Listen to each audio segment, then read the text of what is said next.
You're listening to an event from the U.S. Institute of Peace, part of the USIP podcast network. For more information about our work around the world, visit usip.org and check us out on social media.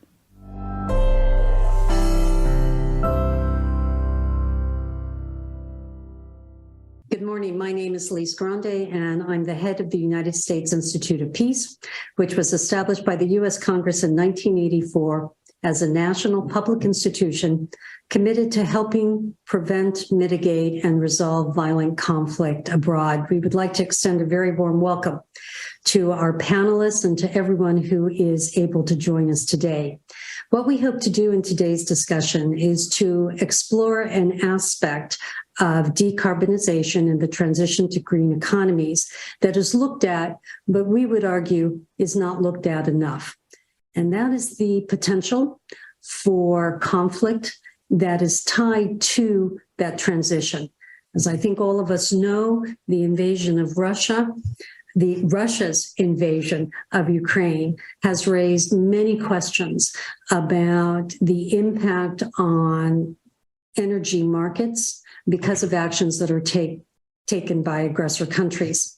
We also know that in a number of countries that are oil producers, there are complex political arrangements and compacts that are in place that are certainly going to be impacted by the transition, either into new forms of green economy or because of decarbonization itself. What we hope to do in today's meeting is to explore the many aspects of that crucial question. I'm very pleased to introduce Dr. Tegan Blaine, who is the head of the Institute's Environment, Conflict, and Climate Program.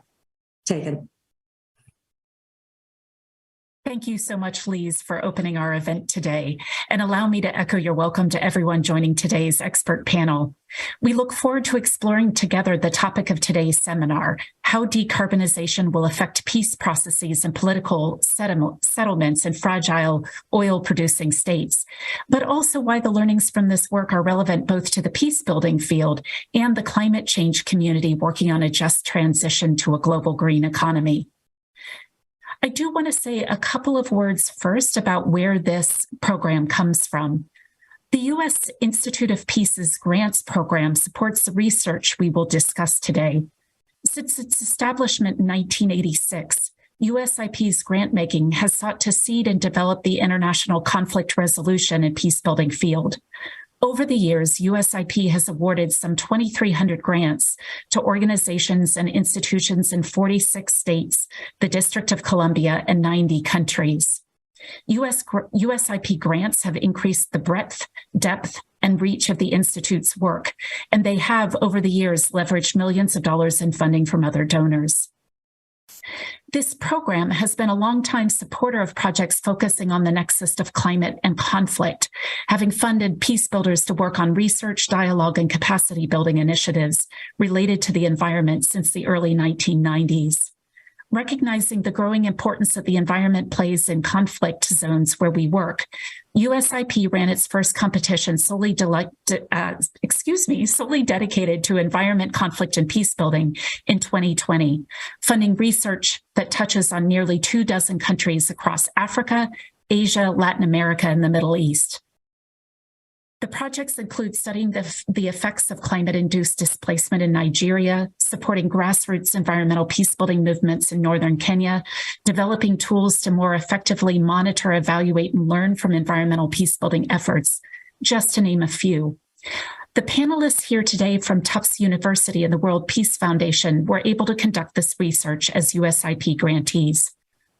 I'd also like to extend a special word of recognition to my colleague Jeremy Moore for leading this grants program and overseeing many of these projects. This seminar also fits into USIP's program on climate, environment, and conflict, which was launched in 2021. The program focuses on three main thematic areas: migration and displacement related to climate and environmental change, transboundary waters in a changing climate, and a just transition to a global green economy. While the research being discussed today has important conclusions around peace processes and political settlements in fragile oil-producing countries, it also raises questions about how we support a peaceful transition away from fossil fuels in countries that have been highly dependent on their revenue. This is a topic I hope we can delve into more during the question and answer period and really get a good conversation going with many of you as participants. Now, with that background complete, I'd like to introduce our two speakers. Alex de Waal is the Executive Director of the World Peace Foundation at the Fletcher School at Tufts University, where he is also a research professor. His academic work has probed humanitarian crisis and response, human rights, HIV and AIDS, and governance in Africa and conflict and peace building. His latest book is Mass Starvation, The History and Future of Famine, and he's also the author of The Real Politics of the Horn of Africa. He's worked in very practical ways on peace building. He was seconded to the African Union mediation team for Darfur from 2005 to 2006, and also served as a senior advisor to the African Union's high-level implementation panel for Sudan from 2009 to 2011, where he took on several roles in the negotiations leading to the independence of South Sudan. Our second speaker, Aditya Sarkar, is a PhD researcher affiliated with the Fletcher School at Tufts, where his dissertation work focuses on the changing politics of claim making by newly urbanizing populations in small towns in India, with a broad interest in issues of informal work, migration, and urbanization. He is also part of the Peace and Conflict Resolution Evidence Platform, which is a 7-year research consortium led by the University of Edinburgh's Law School.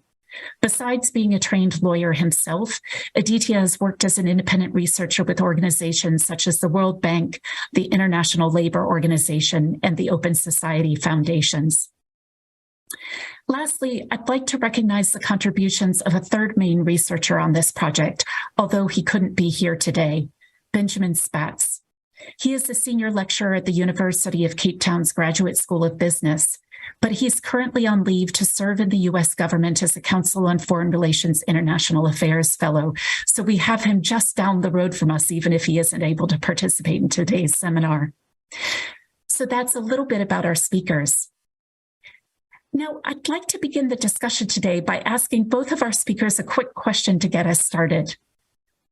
Alex, first off, what is the origin of this work and what led to your interest in decarbonization and political settlements? Well, first of all, it's really a pleasure to be with you. And the World Peace Foundation has a quite well-established partnership with USIP. Our history goes back even further. We go back to 1910 when we were founded, and we're really of the common shared interests and collaborations that we've managed to accomplish over the years.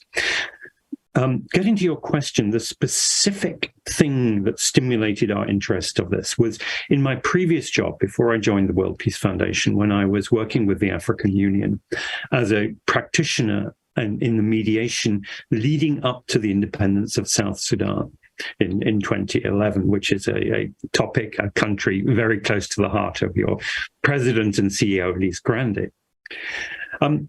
Two things were very remarkable at that time. One was that with the separation of South Sudan, the broader Sudan, the northern Sudan, lost 75% of its oil and almost all its foreign exchange earnings because of the secession of the oil-rich South. And I was part of the team that engaged with the Sudanese technocrats, the Minister of Finance, the central bank, about how they would manage this transition. And they had a number of ideas. But their political leadership just didn't have a clue. And then within a year of the independence of South Sudan, the South Sudanese shut off their oil production completely, which was a contributor to the civil war that broke out a year later. And so it struck me that this was going to be a much, much bigger issue across oil-producing fragile states in Africa and elsewhere, with the impending transition to a carbon-free economy. And we coined this phrase, traumatic decarbonization. Thank you so much, Alex, for a little bit of that background. Aditya, I think Alex has primed you perfectly to explain what traumatic decarbonization means. Help us understand that term. Absolutely. And thanks again. I want to echo Alex in saying that it's an absolute pleasure to be here today. Thank you for having us and for letting us share some of the findings from our research. Now, what is traumatic decarbonization? Of course, to explain that, we should look at the expression decarbonization, which usually refers to the replacement of fossil fuels with cleaner or non-hydrocarbon-based forms of energy, such as renewable energy. And this is obviously critically important for mitigating the worst impacts of climate change and for transitioning to a low-carbon economy. Now, as the world decarbonizes, we would expect the demand for fossil fuels to decline over the medium term, notwithstanding periodic spikes in oil prices, such as the one caused by the war in Ukraine. Now, decarbonization will also mean declining oil revenues for oil-producing states. And this is important, and Lise referred to this in her opening remarks. This is important because in many countries, oil and gas revenues play a key role in politics. So some of these oil-producing countries are relatively well prepared for the energy transition, others are not. And some of the countries which are especially ill-prepared for the transition are those that we commonly call fragile, countries which have weak institutions and are often violent. So in places such as South Sudan, Venezuela, Iraq, Nigeria, political leaders, for almost all men, rely on oil revenues to control government and state, to buy elections, to assemble political coalitions, control armies and militias, and to extend patronage to their allies.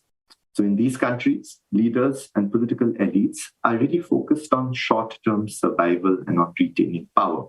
And oil revenues are a critical component of these survival strategies. So the focus of our research, therefore, was traumatic decarbonization, which we use to refer to the sudden, unplanned reduction of oil revenues in states which are dependent on these oil revenues for their current political system. And they really began with the hypothesis that this type of decarbonization would have implications for stability, for violence, for peacemaking efforts, corruption, development outcomes, etc. And we tried to test it through 6 case studies and a couple of thematic papers. And the case studies really covered Sudan, South Sudan, Iraq, Nigeria, Ecuador, and Venezuela. And we had 2 thematic papers, one on sort of the energy transition more generally, and a second one was on the effects of oil prices on peacemaking. And I should just end by acknowledging the work of the fantastic researchers who did work on these papers: Shahla Al-Kli, Katrina Burgess, Javier Corrales, Joshua Craze, Tarun Gopalakrishnan, Jared Miller, Luke Beatty, and Jan Pospisil. And of course, Ben Spatz, Alex, and I were also involved. Let me stop there. Thanks so much, Aditya. I really appreciate you bringing up the authors of all of the case studies that this work relies on. I also noticed you slip in something about the gender of many of the individuals controlling oil, which probably won't be a major topic of this particular seminar, but raised a question in my own mind. But anyway, I'll leave that for later. Now is our chance to delve into the research a little bit. And again, Alex, I'll start with you first, if that's okay, and then move to Aditya. Alex, you've worked on politics in the marketplace for a long time, and I'm wondering whether you can help us understand how oil rents and decarbonization fit into this space. So let me explain where this framework of the political marketplace came from. And again, I'll put it in the context of my own experience as a practitioner, and then move on to pick up on the issues that Aditya has raised. So the political marketplace framework began as an ethnographic observation, really, as somebody who was a member of mediation teams, first of all in Darfur, then North and South Sudan. And in the Darfur talks back in 2005, 2006, the Sudanese chief negotiator, the representative of the National Congress Party in Khartoum, he didn't see his job really as getting a beautiful piece of paper with signatures on the bottom and fully committed to the sort of all the array of measures. that would be called for addressing the root causes of the conflict in Darfur. Now, he saw himself very explicitly as a trader in a marketplace. He was using what he called his political budget, which were the money that he was given by his boss, President Omar al-Bashir, which he didn't have to account for piece by piece, to buy up individuals from the rebel camp and also keep in line his own allies, his own militia in Darfur, at the going rate. And the going rate went up and down depending on a number of factors, supply and demand for the services of rebels, whether the Chadians and the Libyans and indeed the Americans were in this market as well. At that time, Darfur, he said, was deregulated gangsterism. He wanted it to be a monopoly in which he was the monopoly buyer, purchaser of these political services. So the theory really is one in which mercenarized transactional politics, that is bribery and coercion, is how real politics works. And the bribery isn't so much for personal enrichment, though that's an element. It's to allow the individual who is being bought himself, and they are almost all men, to bribe his own underlings to keep himself as a viable political business, a political concern.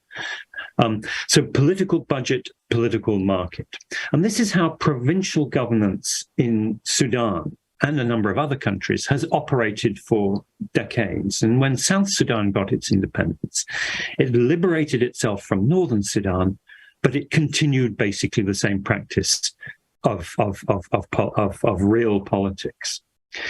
Now, the link to the carbon economy is very important because Sudan became an oil exporter some 22 years ago. And the oil revenues were channeled into political budgets from the state at the top, either directly through discretionary funds, or they were recycled through construction contracts and so on, which were massively over invoiced, and the money then went into the party or the security budget. And it was oil revenues that made possible the Comprehensive Peace Agreement of 2005 that ended that civil war. It brought the rebels, the former rebels, the SPLA, SPLM, into government. The SPLA traded its insurgency for a share of the money. And according to the comparative studies that we did, this seems to be a common feature. We can come back perhaps to the patterns of oil revenues and the types of conflicts and the types of peace that we see. But what we saw in the aftermath of the decarbonization in the north, because it lost its oil revenues in the south, and the south because it shut down its oil revenues, was very interesting. In the north, economic planners wanted to restructure the economy and shift to agriculture. But that wasn't actually what happened. What happened was that the politicians replaced oil revenues with revenue from gold. And gold is very different because gold is mined artisanally in small mines in the peripheries. And therefore, the control over that revenue belonged to the militia that controlled the places and controlled the mines and also controlled the smuggling. And the leaders of that, of those militia, who are former Janjaweed, the notorious Darfur militia, were transformed into a group called the Rapid Support Forces, headed by a commander called Mohammed Hemeti, became extremely powerful and indeed as powerful as the regular armed forces.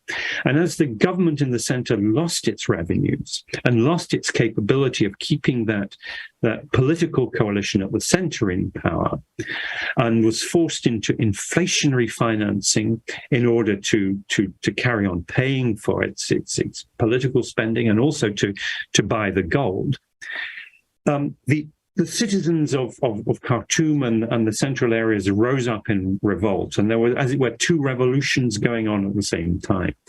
The ordinary people demanding an end to this autocratic kleptocracy, and these militia forces empowered by the shift from oil to gold, demanding power too. So we saw a major change in northern Sudan, and perhaps we could see similar scenarios elsewhere. This was one of our hypotheses, which Aditya will address. Now, South Sudan was even more dependent on oil revenue than the North. Something like 96% of its government revenue came from oil. And when it cut its oil production to zero in 2012, it expected this to be brief. It was not a long-term. It was not planning for this to be a long-term decarbonization, but it pretty much turned out that way. It has not managed to restore its production since. And in the short term, it ran out of money, not just for making the government function, but also for these political payments, for the payments to the army in particular, which was a sort of coalition of different militia. So our first hypothesis was that this financial crunch caused the outbreak of South Sudan's civil war in December 2013. And our researcher, Josh Craze, investigated this, and he found that there was an element of truth in this, but the reality actually was more complicated and more interesting, in that the government of President Salva Kiir actually then went back to long-standing patterns of extraction and coercion and predation, abandoning what he had hitherto had, which was a big tent policy of using oil revenues to buy all these different rivalrous political factions into a government. So we saw a general disintegration of the cohesion of the government and that strategy, and its replacement with a different and sadly rather more authoritarian, autocratic pattern of governance. And again, this poses a pattern and a set of hypotheses about the links between decarbonization and conflict, which we begin to see in different forms elsewhere.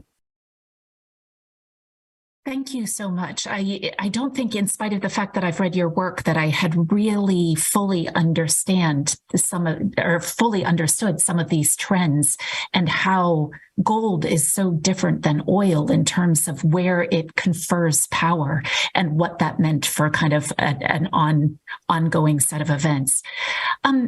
Aditya, tell us a little bit about what decarbonization changes about this story and what doesn't change. Can you give us a bit more detail there? Yeah, absolutely. And thanks, Alex, for sort of, again, teeing up my points quite nicely.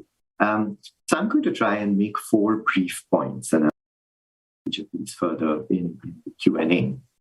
But the first point is about the patterns of peacemaking and how they're associated with high and low oil prices. So our researcher, Jan Pospisil, worked on using peace agreements data and oil price data to try and understand whether there were correlations between oil prices and patterns of peacemaking since the 1990s. And he found about 54 peace processes since the 1990s, which were associated with conflicts in oil-producing countries. Now, that number is obviously too low for a credible statistical assessment, but he did have one key descriptive finding, which is useful to flag here, which is that periods of declining oil revenue are surprisingly associated with more peace agreements.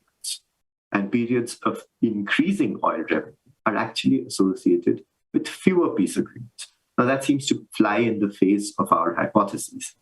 But that this quandary seems to be resolved if you look at the difference between the types of peace agreements which are signed at this time. Now, when there's higher oil prices, greater availability of oil money, what you see are fewer peace agreements, but those peace agreements tend to be comprehensive, that they deal with a wide gamut of political issues. On the other hand, when you have lower oil prices, lower oil revenue, you see more ceasefires and many more ceasefires. So you have short-term limited agreements instead of these larger all-encompassing peace agreements. Now, this suggests that increased oil revenues allow for what Alex just called big tent patronage politics, where almost all elites and contending groups can share in the revenue to some extent. On the other hand, lower oil revenues seem to be associated with greater bargaining and negotiation between elites, often violently, and greater conflict and shorter-term peacemaking efforts in the form of ceasefires. Now, the second point which I want to make is that the rules of politics tend to stay the same after decarbonization, even though the relative balance of power between different elites and different elite groups might actually change. Now, I'm going to divide this point into 3 subpoints. The first is that when decarbonization causes rapid shortfalls in revenue, politicians look for alternate sources of revenue. They also make calculations about who needs to be paid off immediately, whose claims can actually be postponed for some time, and which claims can either be denied completely or can be violently suppressed. Now, some of the common tactics that they use to look for alternate sources of revenue or to increase availability of existing revenue is cutting spending on public goods and services, mortgaging future oil production for cash in hand, often at a large discount, turning to other forms of resource extraction. Alex just spoke about gold, but timber is another obvious example. They also indulge in rent-seeking through activities such as trafficking of narcotics, smuggling, extortion, and protection rackets. You also see simple preying on populations through loot and plunder and land seizures, sometimes directly and sometimes by licensing of subordinate political players. Now, I'll give you an example. Take the case of Nigeria, where oil rents provide about 65 to 85% of overall government revenue. And oil rents are a key element of Nigerian politics. So after prices for Nigerian crude dropped by about 75% in 2020, the government secured international loans to fund about 20% of the gap in the federal budget. Then, and despite calls for austerity measures, what was cut were actually health and welfare programs, and this during a global pandemic, while budgets for zonal projects and state-owned enterprises actually increased. And these budgets for zonal projects and state-owned enterprises have historically been the way in which elites access and distribute patronage rents. Now, the second subpoint within this broader point is that there are key differences between temporary and permanent decarbonization. In cases where revenue shortfalls are caused by fluctuations in global oil prices, politicians may seek short-term sources of finance, such as loans, as in the case of Nigeria. Also, something we saw in the Iraq case. In other cases where the decline in oil revenue seems to be a longer-term trend, there tends to be a more fundamental reorientation of the political economy. And the Venezuelan case is an excellent one for this. When there, the decline of oil rents was actually caused by mismanagement and underinvestment and predated the global drop in oil prices. Nonetheless, when oil prices fell in 2014-16, it compounded an existing macroeconomic crisis. And the Venezuelan president responded by resorting, of course, to repression, but also by expanding the role of the military in economic activity, especially mining. So the Orinoco mining arc, which is a mining zone rich in gold, copper, and iron, among other minerals, was opened up for strategic development, and the military was given special powers to manage the zone. Illegal mining sites mushroomed, drug trafficking flourished, and revenues from both were channeled to ruling elites. So in effect, the regime turned to this complex web of extraction, transportation, and bribery involving artisanal miners, gangs, and guerrillas, members of the military, as well as high-ranking government officials to generate revenue.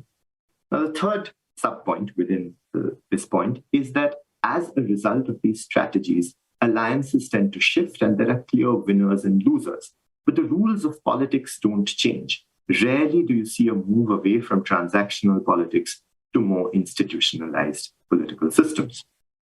Now, to go back to the main points I was making, the third point I want to make is that decarbonization in almost all our cases was associated with the immiseration of the population.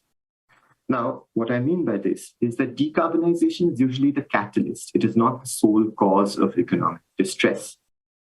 But in all our cases, the decline in oil rents caused budgetary shortfalls and precipitated macroeconomic crises. In these countries, which we were looking at, and even at their most benign, elites had little incentive to provide public goods or undertake welfare-enhancing economic reforms. And again, of our cases, maybe Ecuador and perhaps to an extent Venezuela are somewhat different. But the general rule holds true. So in general, and even before decarbonization, the overarching political economy in many of these countries was already heavily skewed against most of the population. After decarbonization, and in every case other than Ecuador, governments either ignored the crisis or exacerbated it through their efforts to find alternate sources of revenue and rent, and through the often violent methods that they use to extract that rent.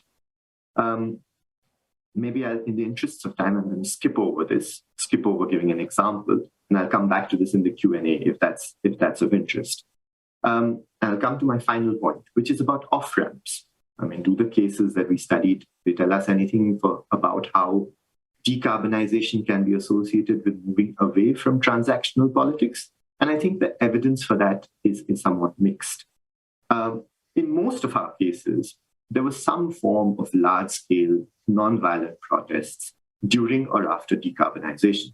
And the protests followed a fairly well-established pattern. They were sparked by material issues, usually price of bread, unemployment, lack of electricity, especially in Iraq during the summer months. And then they expanded to demand broader systemic change. But they didn't always result in substantive change. So Iraq is an excellent example. I mean, Iraq's historic levels of protest in October 2019 against corruption, economic decline, and endless cycles of conflict actually ended in repression and elite retrenchment. The elite actually sort of strengthened their grip on power. In some cases, security forces opened fire on protesters, killing and wounding people. But political parties and militia also carried out targeted assassinations, detention, torture, and intimidation of civil society and activists. And this was carried out with impunity.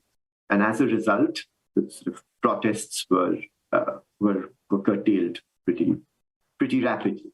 Sudan is a similar case, and Alex touched on this because there the military has been able to strengthen its grip on power over the couple of years after the revolution. And this despite widespread and continued courageous civilian protests. The only counterexample that we actually found was in Ecuador, where mass political agitation, especially by indigenous groups, labor organizations, and anti-tax demonstrators, did play a significant role in fueling a split within the ruling party, and subsequently in ensuring that President Rafael Correa did not seek re-election in 2017. But the Ecuadorian political system is also something which is a little bit more institutionalized than many of the other cases that we saw. And the military plays a more limited role in politics. So the extent to which we can sort of extend these findings from Ecuador to other cases is an open question. That said, what we do know is that mass, widespread, non-violent protests seem to be the only way in which the needle can shift at all. So let me stop there. And again, as I said, happy to come back to any of these in the Q&A. Thanks. Many, many really important points there, Aditya, and I do hope that we will get into some of these issues a little bit more in depth in the discussion. For everybody who's online, please feel free to begin submitting questions through the question box on the screen in front of you. I will be passing those on to the speakers, and so start writing down anything that you'd like to discuss. I'm at least going to throw out one question to get us started, which is near and dear to my heart, and that's about climate change. The Paris Agreement on climate change actively encourages decarbonization. And as we move towards a global green economy that will help limit climate change, we're probably going to be under increased pressure to see decarbonization around the world. Depending on how rapidly this transition takes place, it is probably going to result in significant changes in oil and gas prices and sales. And yet, I don't think that the climate change community has really wrestled yet with what these changes actually mean for politics and stability in fragile and oil-producing countries, as well as the implications for their neighbors. And Aditya, in particular, you're talking about some of the social and economic ramifications for some of the people who are least able to cope with these kinds of changes too. But I guess my question really is, what do you think that the climate change community should really take away from your work to guide international action around the transition to a global green economy? Perhaps, Alex, I'll start with you, but Aditya, if you want to add to it as well, I'd appreciate both of your thoughts. Thank you. That's a big and challenging question, and let me start with a sort of a general response, and then a couple of specific points. The general one is we all want to see this global energy transition, or all of us in this community want to see it. But this green energy climate crisis response community has been fighting an epochal battle in the global policy sphere to get the world's most senior policymakers to acknowledge the evidence, accept the analysis, and put in place global institutions and international economic incentives to make it possible to decarbonize. And that has been a monumental struggle. What I'm afraid our rather depressing message from this is you can succeed in that struggle, but there's another battle, there's another arena in which the struggle needs to be continued, and one in which we are rather ill-prepared to fight. And this is the arena of transactional, or quotes, real politics. So for the transactional politician, the player in the house of cards, if you like, none of these policies and institutions really matter, or to be more precise, they matter only insofar as they provide assets, opportunities, or obstacles to them to continue playing their game. They're not really interested in those public goods. And they may actually, ironically, have entered politics with an interest in public goods, but the rules of the political market in these countries mean that if you cannot compete with others who are more ruthless, more cynical players who are interested only in power, you are simply not going to survive. So we need to understand how this arena of real politics operates, its incentives, its mechanisms, and I think the political marketplace framework is actually a pretty good framework for getting to grips with what is happening. So I think the general point is we need to sit together. Those of us who work in this, studying this rather disagreeable set of political realities and practices, people who study corruption and violence and so on, with the climate change folks, and see how we build those alliances and common approaches. And let me highlight two issues that specific issues that come up. One that actually Aditya alluded to, which is that under the pressure of loss of carbon revenues, a ruling elite in a government may turn to an alternative resource such as timber. So we might see actually something even worse, which is, for example, massive deforestation for timber, or for turning tropical forests, wetlands into to intensive agriculture, which, just in order to fulfill those short-term political budgetary needs. And I think we need to pay attention to that and how to align the incentives.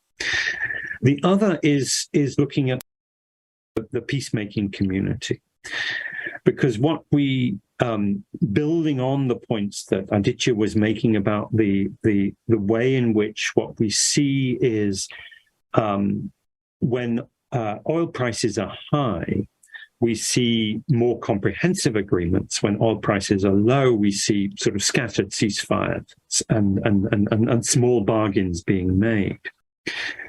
What does it mean to try and make peace in countries where that central authority that has a major source of revenue that it is using for this big tent politics, when it can't do those big tent politics, when we get a shift, if you like, to a more Hobbesian state of a war of all against all, and we're terribly bad at actually designing and implementing peace processes in this kind of environment. It's something that we urgently need to bring our focus, our energy, our analysis to. Those are really a couple of really good points, Alex. Number one, about where countries will move to in terms of recovering the lost oil revenues and the risks from a climate perspective, but also this question about what this means about how we work on peace processes and the really significant risks there as we see political systems move in different directions. Aditya, would you like to add anything to the question about what the climate change community should learn from your work? I suppose it's a fairly commonplace and fairly self-evident observation, which is to extend Alex's point that climate change, the community that is working actively on climate change needs to look beyond sort of the specific contours of the transition itself to assess the implications of decarbonization. And I think that is quite a key point. And the second point, which is around time horizons, because I think one of the things that climate change community is working with is a sort of short to medium term, in the sense that these changes are urgent, they need to happen immediately. But obviously, they will take a medium-term sort of period of time to play out. Whereas many of the political leaders that we are talking about are only focused on the day-to-day survival. And this creates a sort of disjunct, if you will, between the time scales that the different groups are working with. And I think that, and I'm not sure that there's an obvious way of responding to that, but being aware of it is important in and of itself. I think those are my points. Yeah, very much so. You know, there was another question that had come in just as we were beginning this conversation, specifically about the role that or how we think about the next Conference of Parties president for the UN negotiations on climate change being Sultan Al-Jaber, and I'm not sure that I'm pronouncing his name correctly, so apologies. And, you know, what that actually means for how we address these kinds of issues in the short term. And then also how this fits into strategic competition around this transition to green technologies. Is this a question that either of you feel able to take on in terms of the current politics around the climate change negotiations and kind of how we address these issues at COP when we're also dealing with controversies around COP leadership? Let me make some points that are perhaps a little bit oblique to the central question about the venue of the forthcoming COP in the Gulf, which are to do with the role of the Gulf states' foreign policies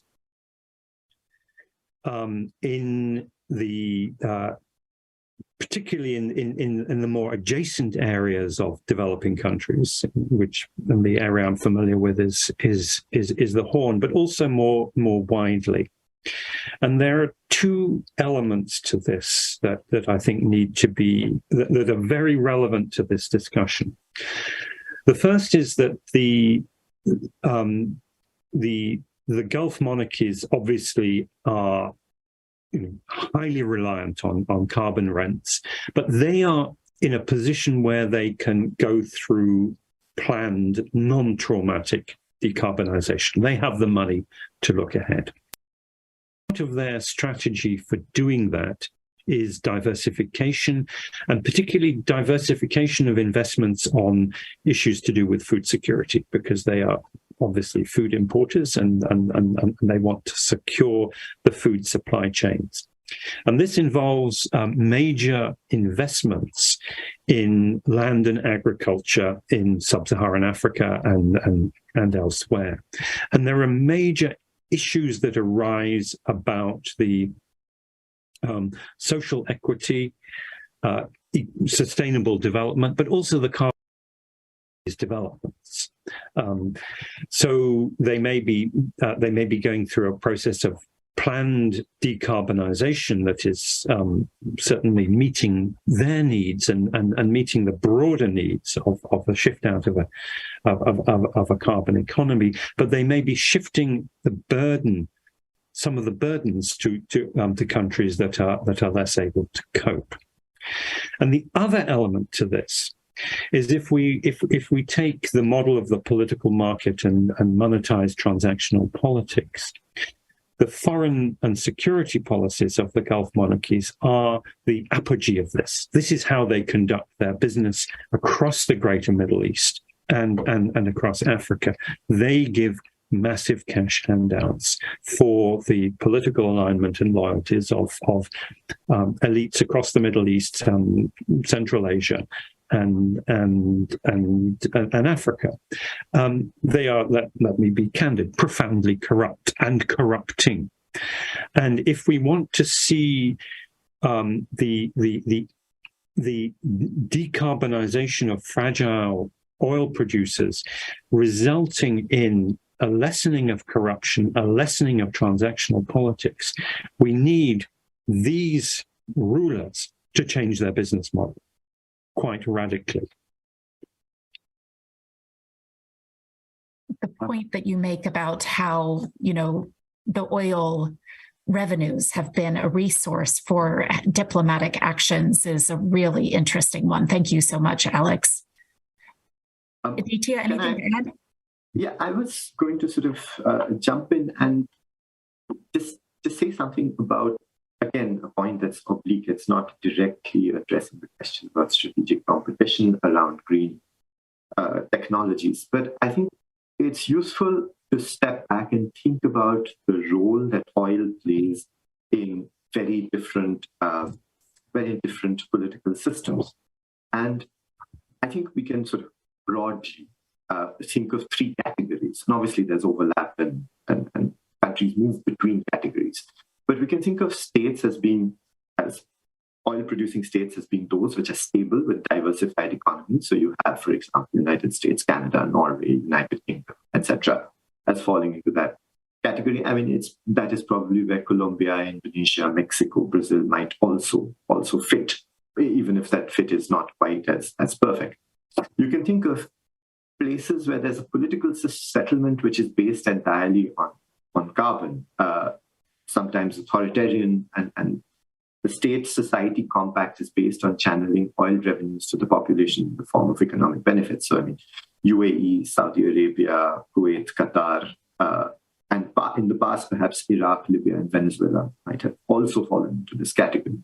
And the final is one, for the lack of a better expression, which we are calling carbon-related political unsettlements.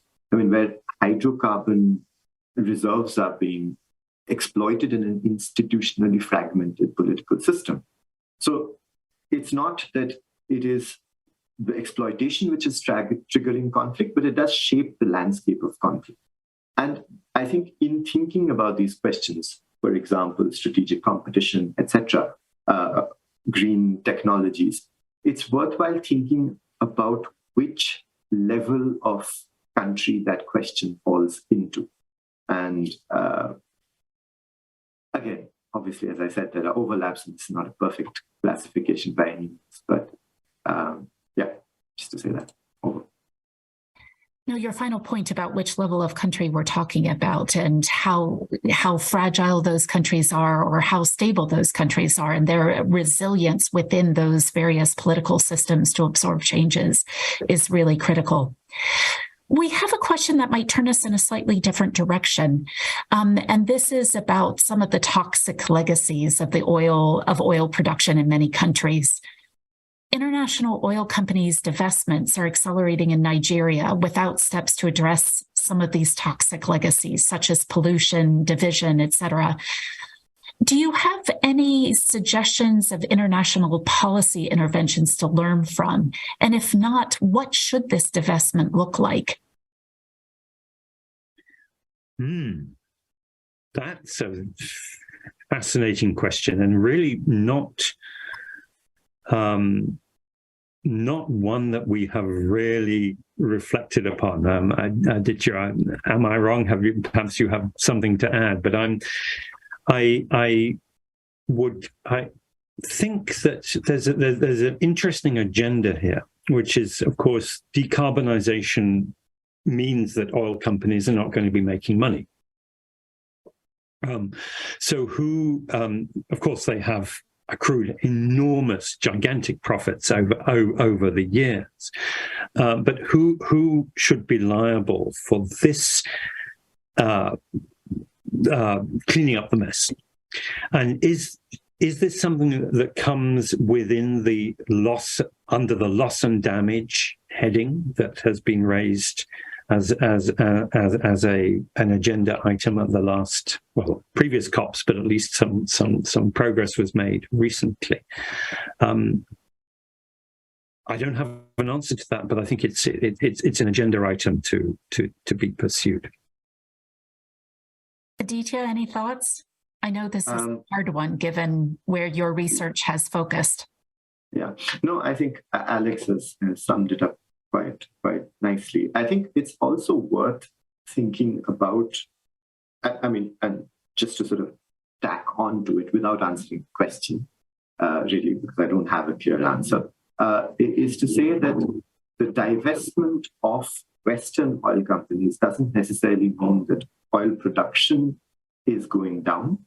It doesn't also mean that the newer companies which are stepping in to replace those are producing oil in a cleaner or environmentally sustainable way, which is to say that the legacies of environmental damage are likely to continue as long as oil remains central to the political system of these countries. And in fact, Nigeria has plans to expand its oil production and gas production in particular, I believe. So I think that this question is extraordinarily important, but I don't have a clear answer for it. It is really important, and I understand not having any answer to it, but just from the climate perspective, I'm not sure that it really fits in the loss and damage area, but it's something that we need to think about really hard, especially from an equity issue and from the ability to help support local populations, especially in countries where social and economic investment has not been a priority.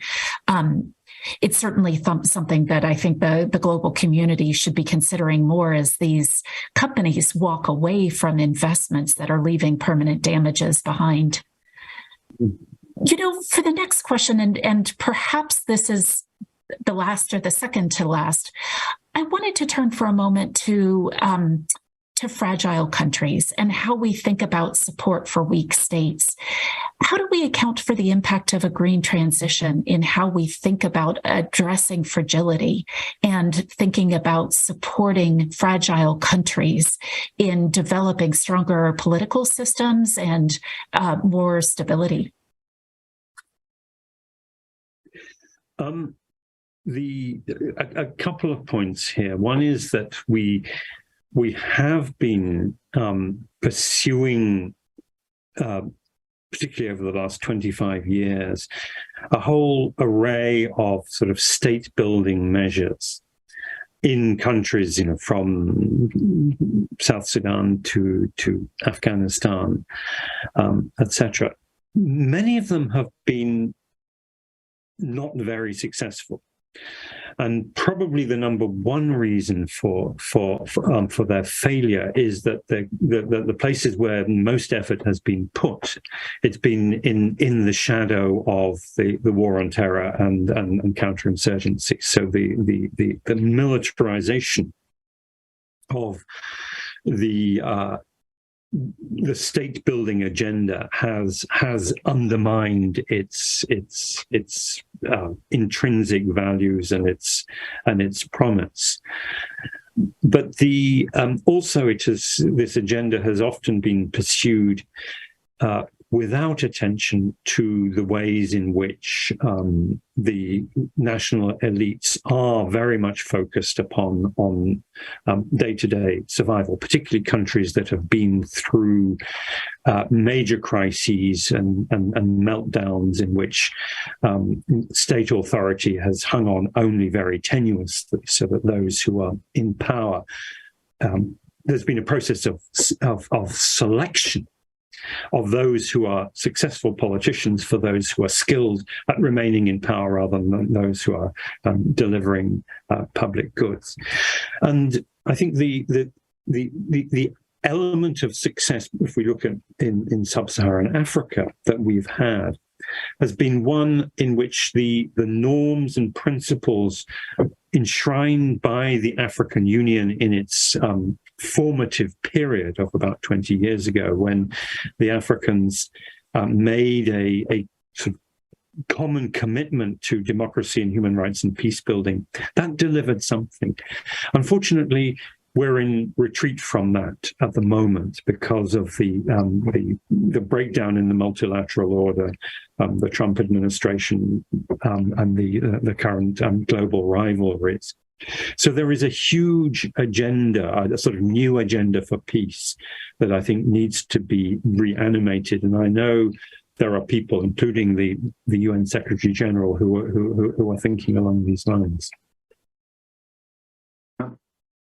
Can I add something to that? And I think just to say that support for green transitions in fragile countries, and again, sort of slightly off the cuff, but support for green transitions in fragile countries may not actually involve direct support to the green transition itself. It may involve support to groups which are dealing with the most immediate impacts of that kind of transition, or the toxic legacies of that, of carbonization and decarbonization. It may involve, for example, supporting civil society to successfully challenge the kinds of politics, the kinds of transactional politics which have already been put in place. And that might, in fact, be the most successful way, if oblique, of supporting green transition. That's a very difficult thing to do. And it's extraordinarily difficult, especially because in these political systems, there's always the possibility of unintended negative consequences. But yeah, therein lies the challenge. Thank you so much. And I apologize, but we are going to have to wrap up just as I'm beginning to see a couple more questions coming in. However, I hope that many of you have enjoyed today's discussion and perhaps would be able to follow up individually with the researchers if you have follow-up questions. Just last point, one question came in asking about where they can see more of this work being published. And I just wanted to say that a short article was published several months ago on USIP.org. Search for decarbonization and you'll find that short piece. But we are also hoping to publish a paper with Alex and Aditya and other authors in the next few months at USIP. Alex or Aditya, can you say anything more about where some of this work, and particularly perhaps the case studies, are being published? We are going to be putting up a lot of this material on our own World Peace Foundation website, and we're hoping to have an academic publication, which of course will take some months longer. It speaks to how new this work is and how much it's very much a field that is in development rather than being very established. But it's one of the reasons that I really appreciate the opportunity to speak about your work today. Many thanks to both of you as speakers. In spite of the fact that I've had the opportunity to read some of your work and so on, I still learned from hearing it discussed here. And I appreciate your willingness to take on a couple of questions slightly out of the original topic area. For all the listeners out there, I hope that you greatly appreciated the discussion with Alex and Aditya today. Apologies, I'm stumbling over words. We are hoping to continue having a series of conversations about the transition to the global green economy. And this is just one kind of early piece in what we hope will become a series. So thank you very much to both our speakers and all the participants today. And we wish you a great rest of your day. Thank you very much. Thank you for listening to this event.